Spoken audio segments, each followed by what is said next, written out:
Facing hundreds of pupils and their teachers, communities have been forced by nature to acquire another name, internally displaced persons. Investments worth hundreds of millions of shillings have been washed away. Our senior education affairs reporter SHARON BARANG'A journeyed inside and around Lake Baringo and brings us this special report.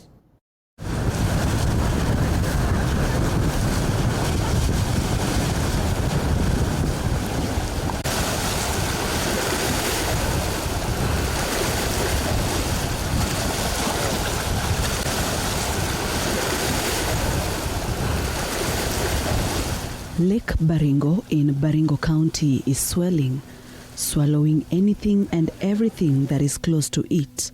Schools have been lost, farms and villages gone. Homesteads and neighborhoods that existed for years are no more. Churches, hospitals, shopping centers are underwater. Livelihoods are gone. Towns are cut off. Life is no longer the same. This is a story of a people who say nature has turned against them and robbed them their lives.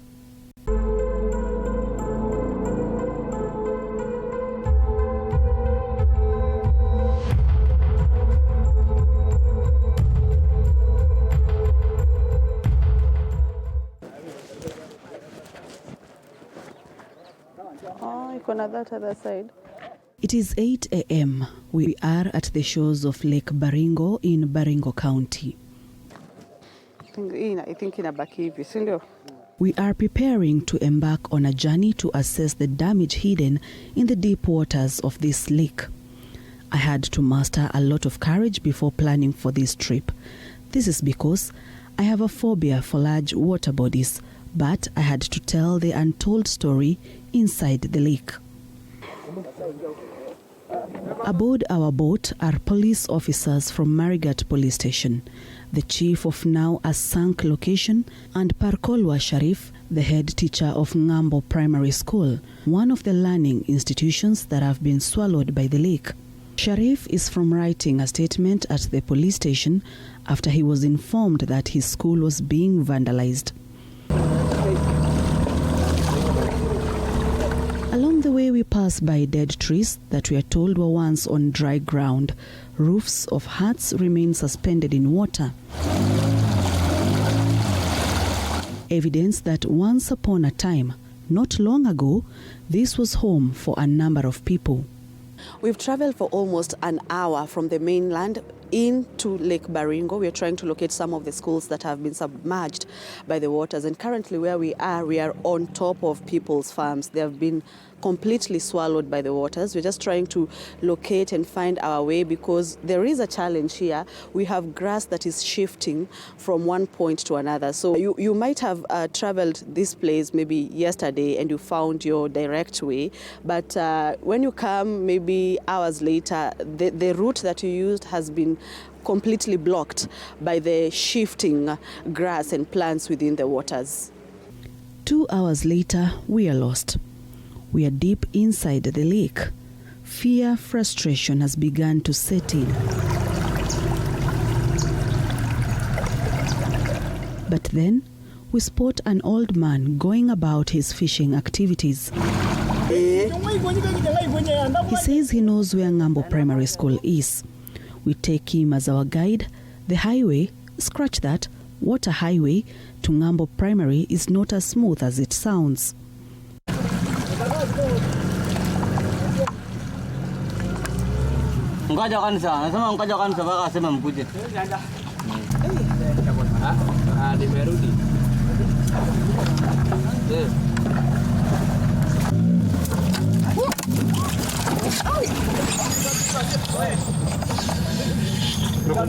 The thorns force us to change our sitting positions.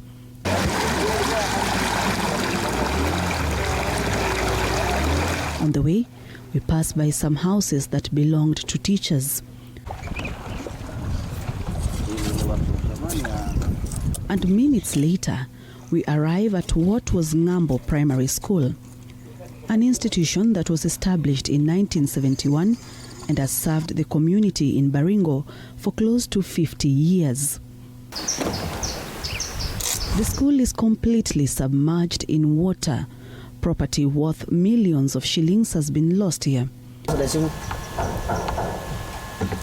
The head teacher and police officers confirm the vandalism that has been taking place. Some classes do not have roofs. One suspect has been arrested. Yeah. The head teacher tells us that this dormitory was constructed with an aim to save girls from early marriages. It was a rescue center.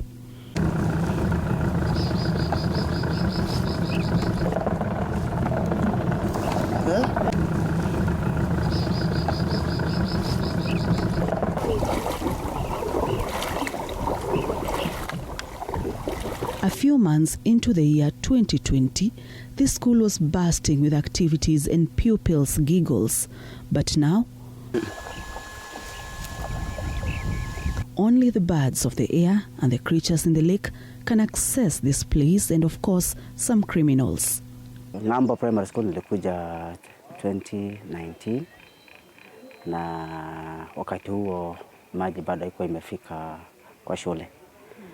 Nilikuwa na wanafunzi hapo 312. Kufika mwezi wa 10 wakati tulipokuwa tunafanya KCPE, hapo ndipo mvua ilianza.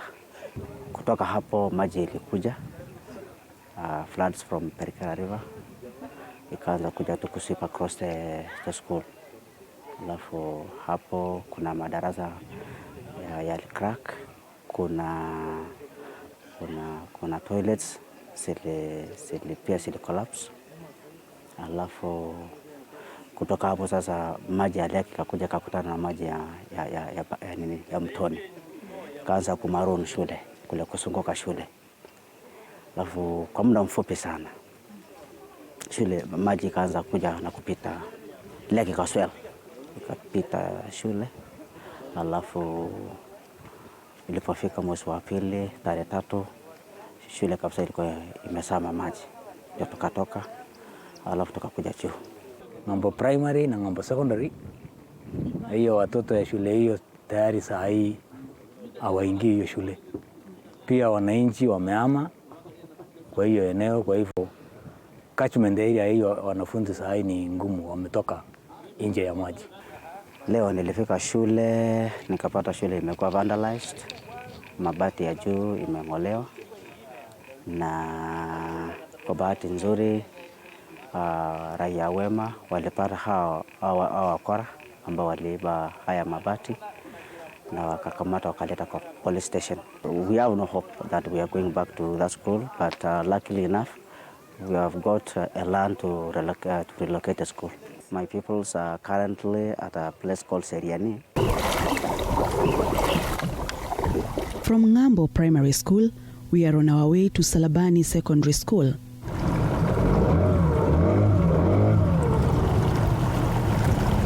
Ng'ambo Secondary School is also underwater. But we still encounter difficulties.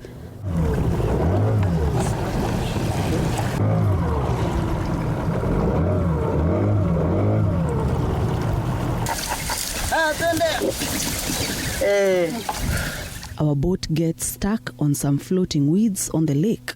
The only way out is to hold on to the weeds and push ourselves.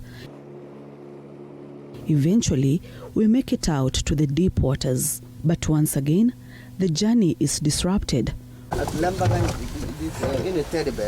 We run low on fuel and we have to wait for help to come from the mainland,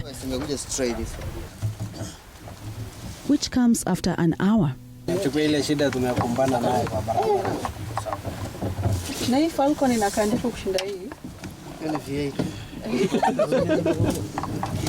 After this, we abort the journey to Salabani because in a matter of time, it will be windy and the lake will have dangerous waves. We opt to visit Lake Baringo Mixed Secondary School, which is closer to the shore.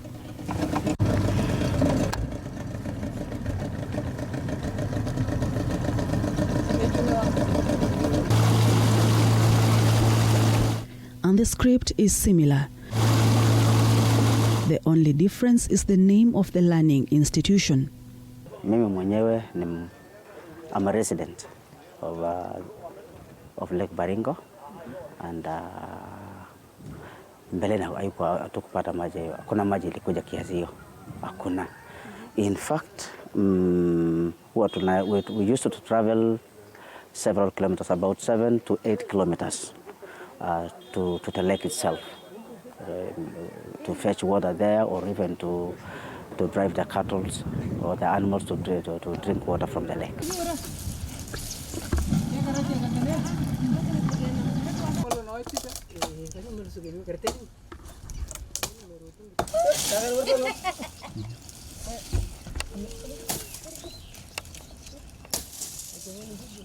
Communities residing close to the shores of Lake Baringo are now putting up fences using thorny branches around schools to shield learners from hippopotamuses that have been sighted close to the learning institutions.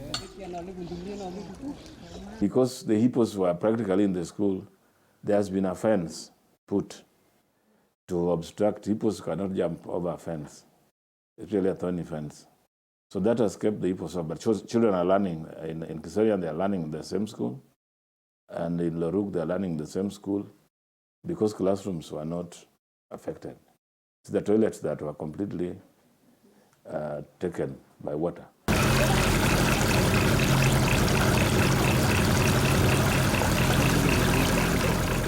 The damage is not only in schools. People's livelihoods have been affected.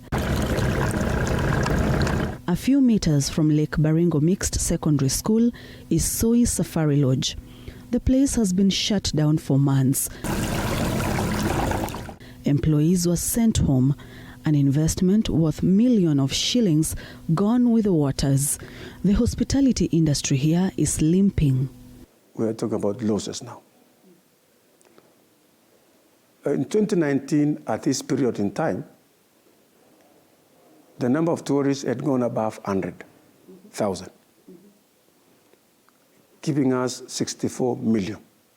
That's the resources that we collected in 2019 as of this moment. That's December, end of November. So far, from July all the way to this moment, we have just collected 622,000. 622,000. That is how pathetic it is. It has affected our revenue streams. Even our budget now is affected. And that's why we reviewed, and we have reviewed through this supplementary budget.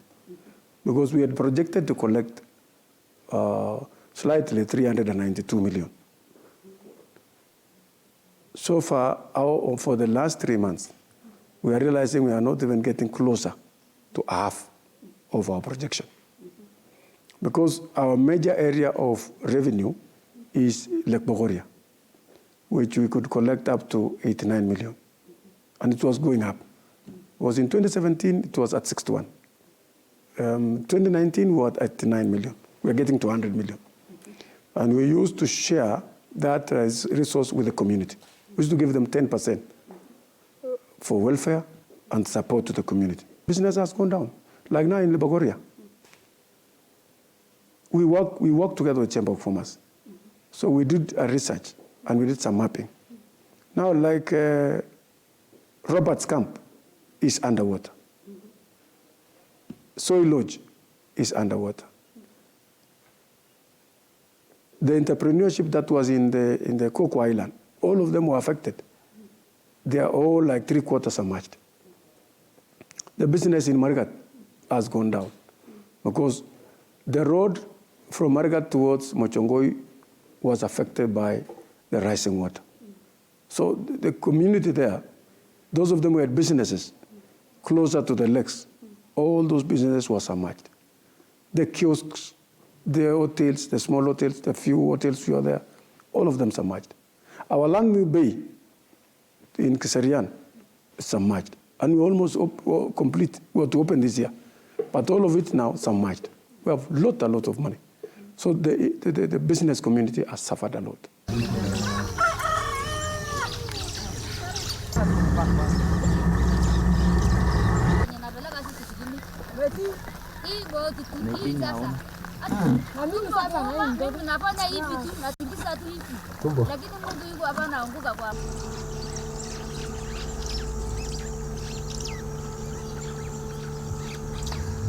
Some people living in the islands are reluctant to move. For them, this is home. Their relatives are buried here. The community there, if this water continues to rise, we shall appeal to the community in Coco Island to move to safer grounds. That is towards maybe Makutani Ward or come this upper part, Marigat part. We are visiting that place to appeal to them that we can even move their livestock. Because now grazing becomes a challenge. We are planning also within the course of this year to actually support them with animal feeds because we are seeing they are really suffering. Ilikuwa nyumba hapa. Sasa ndio nimetoka sasa kwa maji nikasonga. Sasa nilikuwa naishi hapo, nyumba nyingine kwa pale. Unaona kuna nyasi inalala huko. Nikatoa singine mpaka sasa unaona nimebakisha ndio.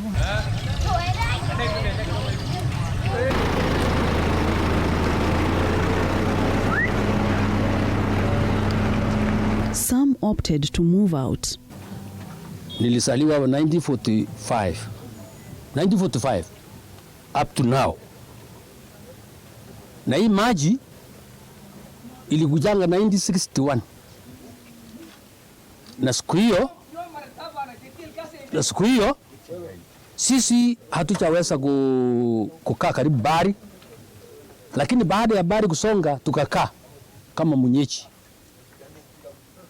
Sasa imepiga ile rika imesaliwa na amekuwa saa hii wa vijana wa rika hii. Sasa hii maji akarudi. Yaani siku hiyo ministry ya lands yenu siku hiyo alikuwa ndio anasongeza watu baharini.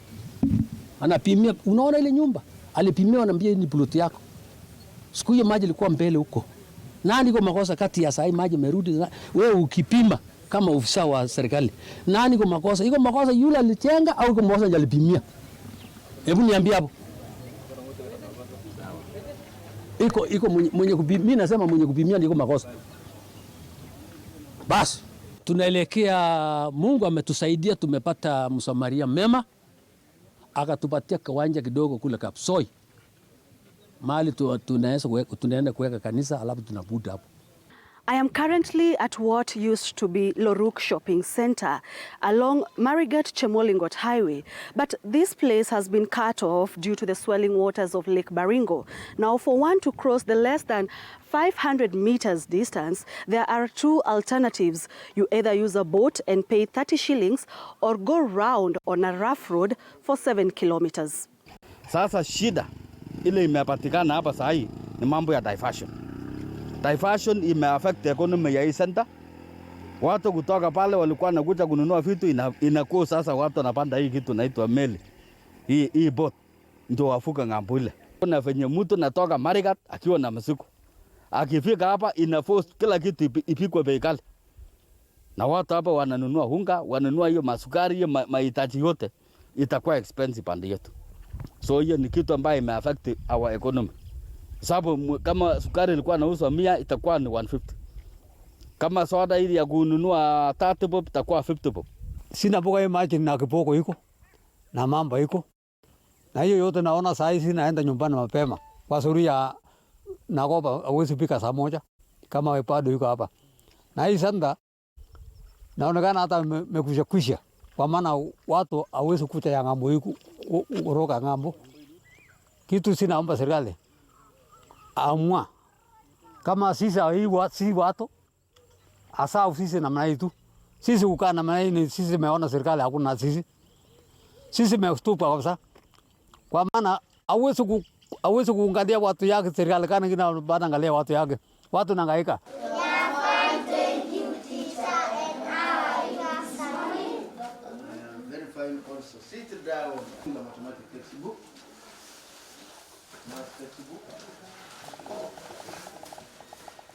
The wheel of education continues to turn for pupils of Ngambo Primary School, though hundreds of kilometers away in the mainland. Kilogram. Then we have another a half. A lot has changed for them. They have been separated from some of their classmates as families sought new homes after being displaced. They are currently being hosted by a community a few kilometers from Marigat town. Red Cross gave them 2 tents. One is a class and the other acts as a staff room. Nasoma katika shule ya Ngambo Primary School. Maji ilitufukusa kwa Ngambo tukakuja hapa, na tungependa kuambia serikali itusaidie kutujengea shule nyingine, kwa sababu hapa hatuna madarasa, hatuna jikoni, tunatumia tu hema. Darasa ya hapa na huku nikilinganisha, huko kulikuwa na simiti, hapa ni mchanga tupu, hata tunashikwa na homa, tunakuwa wagonjwa. Napenda huko kushinda hapa kwa sababu huko kulikuwa na kiwanja na hapa hakuna. Na huko kulikuwa desert kama hapa. Huko kulikuwa na nyasi kidogo, lakini hapa hata hakuna hata moja. Tulikuwa na baridi. Sasa hapa hakuna baridi. Siku ya kwanza yenye tulikuwa tumehama, tukakuja kwa DP ingine hapo Sunken karibu tuna shule. Tena tukatoka hapo maji tena ikafikia hapo. Tukakuja tena walimu wakaomba na jamii wakaomba hapa tukapatiwa. Tukakuja sasa hapa tena tukakaa kwa chini ya miti hadi Red Cross wakatusaidia hema 2. Sasa bado hata haitutoshi, maji hatuna, desks na chakula tena. Sasa tunaenda tena nyumbani, na nyumbani ni mbali, tumehama huko Ngambo, wengine wanaishi milima, nyumbani ni mbali sana. Sasa tena tunahangaika tena na lunch. More often, it gets too hot inside the tents. This makes some teachers decide to work from outside. Mirror with the objects. Kampi ya Samaki Primary School is now hosting students of Lake Baringo Mixed Secondary School. One of the measures that the school has taken is that because the 4 classes that we are developing might not be enough for the school. So what we have done is that the school has bought 3 tents. Those tents will be used as classes. Red Cross has also supplied 2 tents. One probably might be used as a boys' dormitory and the other one as a staff room. The things that we salvaged from the water, we are going also to use them to build semi-permanent classes and semi-permanent rooms to accommodate our school population. So far we have 22 ECD centers that are submerged. 22 ECD centers. Learners who are actually getting or studying in this institution are supposed to be transferred to other institutions. So our plan is that we have visited and we have mapped where they have moved to. We appreciate the partners and the national government who have come to support us in settling the community. We have Red Cross that have come so much, and they are the ones who have done to us a favor by extending some tents to the community there. They brought 248 tents. Now that an enable a number of them to get shelter. We have also set aside land where we have an IDP center at closer to Marigat, the airstrip. Baringo is one of the counties in Kenya that has been blessed with a rich fauna and flora. Residents have for years known this place as home, some too scared to admit that the home they knew was no longer the same. Tumepoteza manyumba, tumepoteza mashamba. Tuko na mashamba ilikuwa tunapanda Kenya seed na imeenda hata zingine imeenda na mahindi ikiwa imefika wakati hajakomaa na imesama yote. Sasa hiyo mashule yetu, makanisa, manyumba ya watu imesama. Sasa hiyo ndio madhara tumepata. Na hata wanyama naye sasa hakuna mahali wanakula.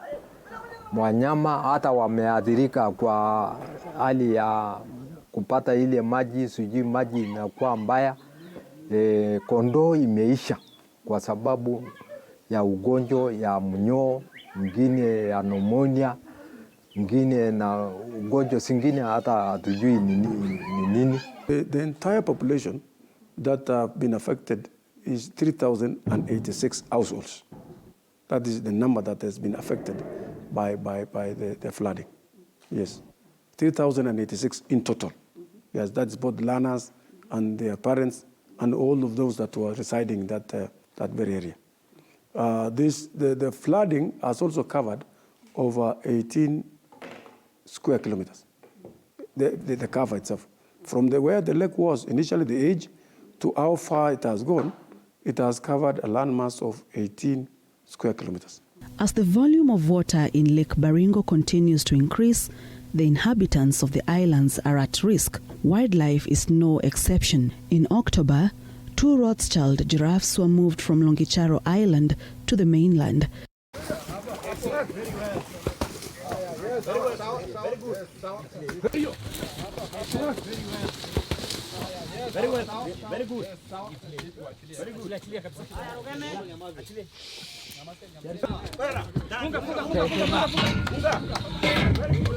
Kenya Wildlife Service approved the translocation of Asiwa and Pasaka after the lake started encroaching on the island by an estimated 6 inches a day.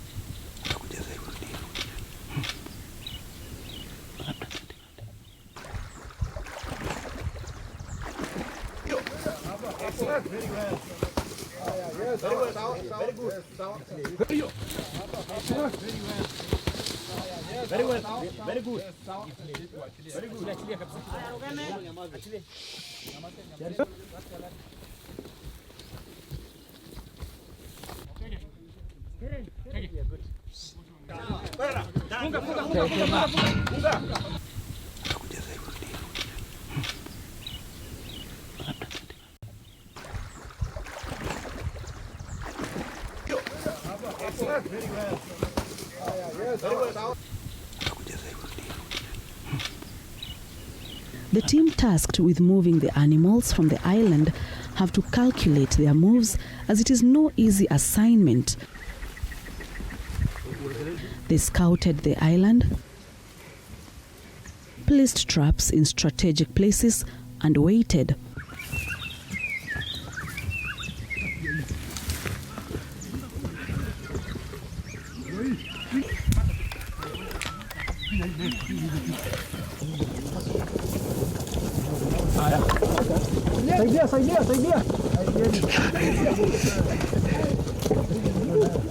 Ostriches, impalas, and warthogs are all being moved from the island.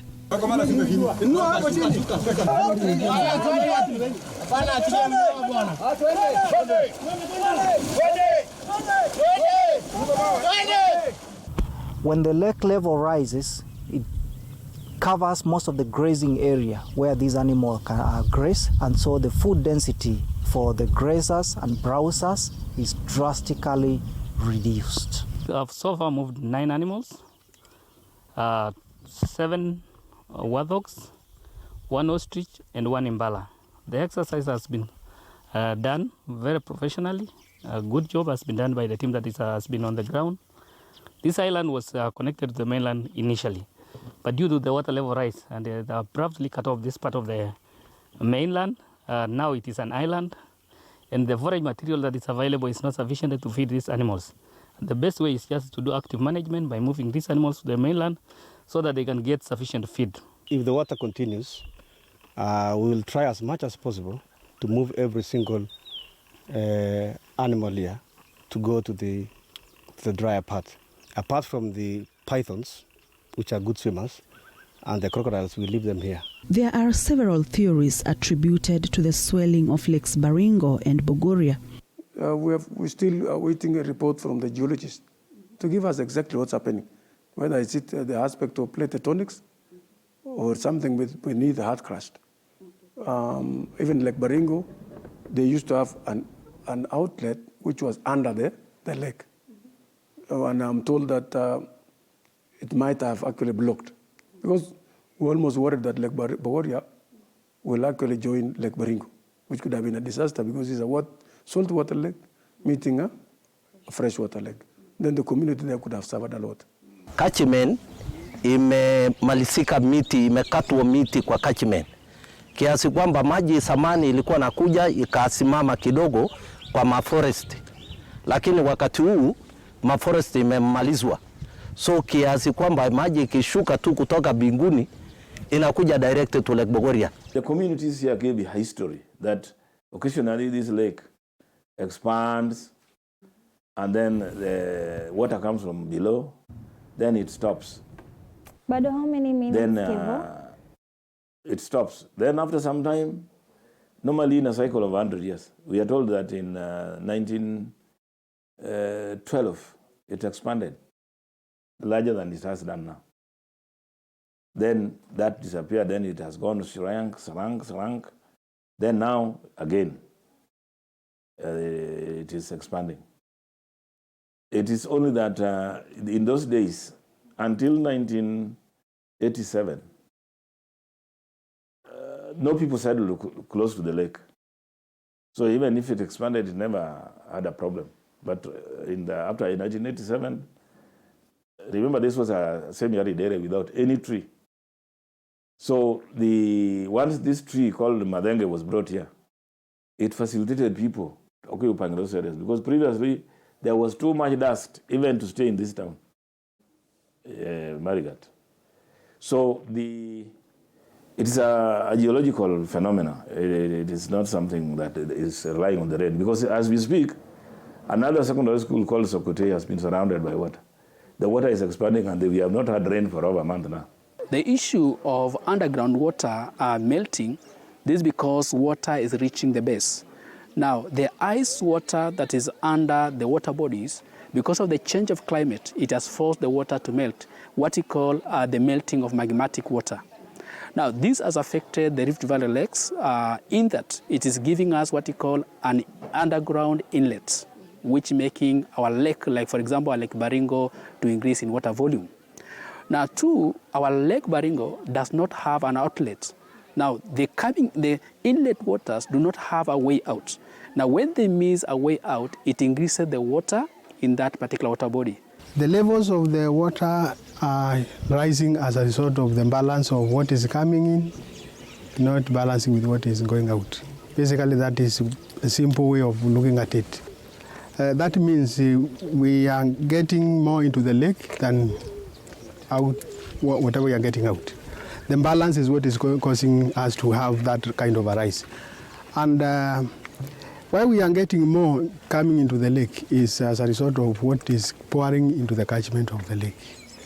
Therefore, we are experiencing, that's why we are experiencing, we are saying we are experiencing more rainfall precipitation from the catchment of the lake than before. You remember we have under prolonged rain since March last year up to this period within the catchment of the lake. The lake does not have a well-pronounced outlet. That means what is coming in is not able to come out that we can be able to balance the level. I think now this problem is the catchment degradation. That's one thing, the catchment degradation, because the catchment was destroyed to some extent, forest was cut. So now in the process, when it rains, the runoff is very high. There's a lot of silt which comes now to a lot of water, which more than what the lake used to have is coming out from the catchment. And also there's a lot of silt. When the silt comes, a lot of silt comes. At the same time, a lot of water comes now from the catchment. You can see now the capacity, the holding capacity now decreases. So that's also another problem. And the other problem is most of these lakes, they don't have an outlet or an exit. We might have what we call tectonics, movement. You see, it's very common in Rift Valley. There's a lot of geological activity going on around. So maybe these plates are moving, maybe they are either closing or opening.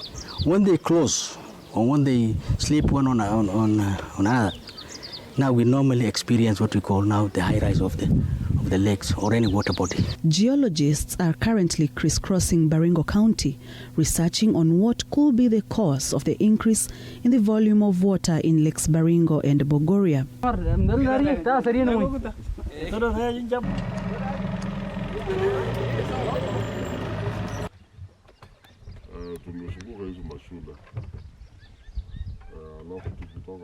But what is clear is life will never be the same for thousands of people who reside and some elbowed out from the areas surrounding the two lakes.